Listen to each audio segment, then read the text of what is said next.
you still insist you have nothing to tell this court?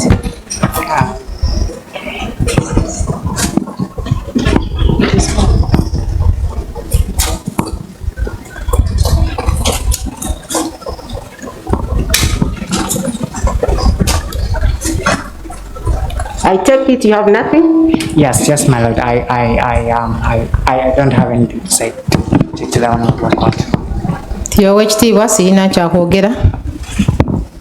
An offense or offenses in 4 counts, and each count carries a maximum death penalty. The death penalty is the maximum. We have the sentencing guidelines, which you had the lawyers quoting, and this is the constitutional sentencing guidelines for courts of judicature, practice directions 2013. And these guidelines offer guidance on what sentences should be given for particular offenses. For an offense of murder, these guidelines offer what is a starting point.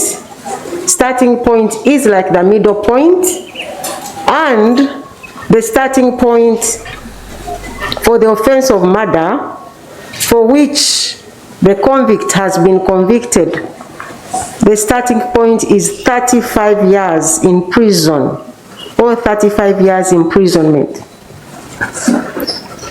What did I say is the starting point? From the starting point, you can either go up to death or you can come downwards, depending on the aggravating factors and the mitigating factors.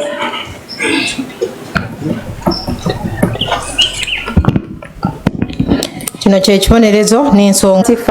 can either go up or come down, depending on what convinces you between the factors aggravating the sentence and those mitigating the sentence. The counsel for the state or the prosecutor has submitted or provided what he believes are the factors that aggravate these offenses that would call for the maximum sentence, which is death. The mission was that the offense was committed in a very cruel manner. The injuries that the children sustained were indeed very grave. They were attacked from their safest place, and them was fit to be their father, and instead of protecting them, he murdered them in a very gruesome and brutal manner. It also stated that this offense brought terror not only to the families of the victims, but to the community of Gaba and to the nation at large. To him, this crime falls in the category that is known as or referred to as the rarest of the rare, thereby calling for the very maximum sentence, which is death. Statistics and say that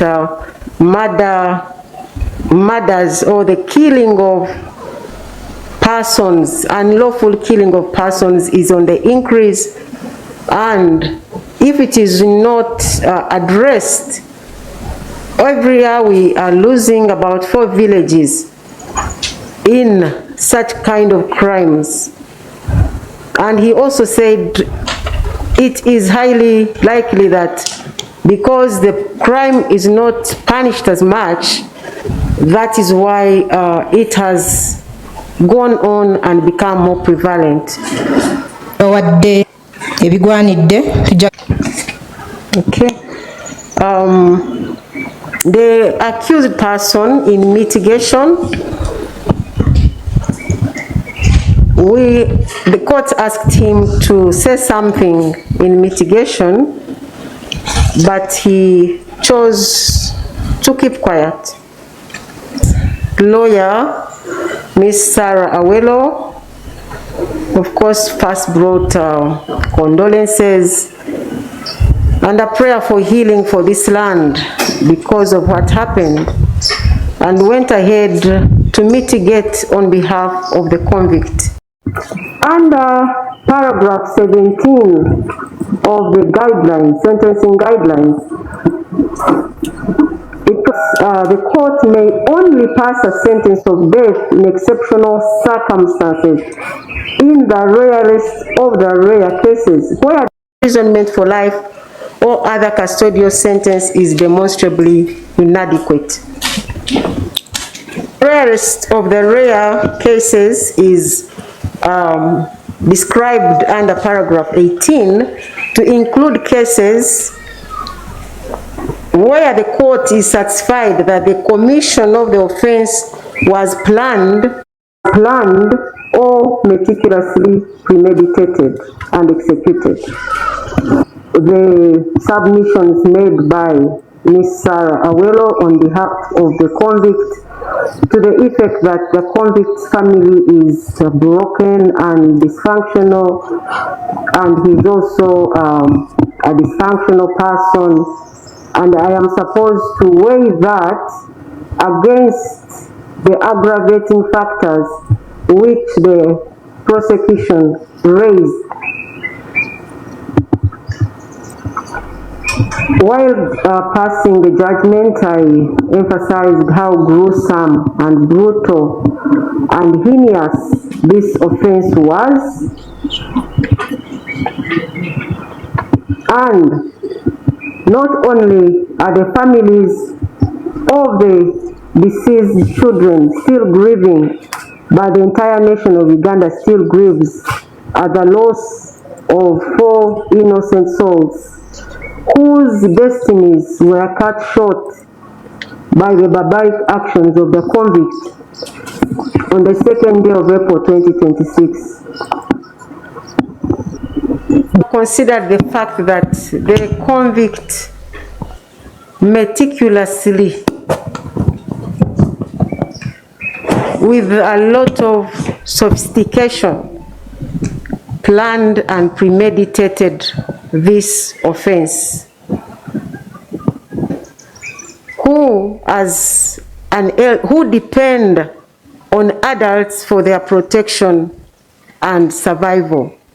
I have also considered that he targeted them in their defenseless state and went ahead to slaughter them as animals. The fact that he attacked during broad daylight and had no fear, no shame, no consideration for human life. He also considered that if he was not apprehended, who knows, he would have killed more than 4. And I also consider the fact that when he was committing this offense, other people were watching as the coordinator. Meanwhile, these are the people that had actually earlier on shown him kindness by allowing to admit his alleged child when it was even, the age was beyond what they take at the center. I have also considered that the convict has not shown any remorse at all, because I would at least have expected an apology from him to the families of the babies who he hacked and slaughtered like chicken and goats. I realize he does not even imagine how those families are living without their children.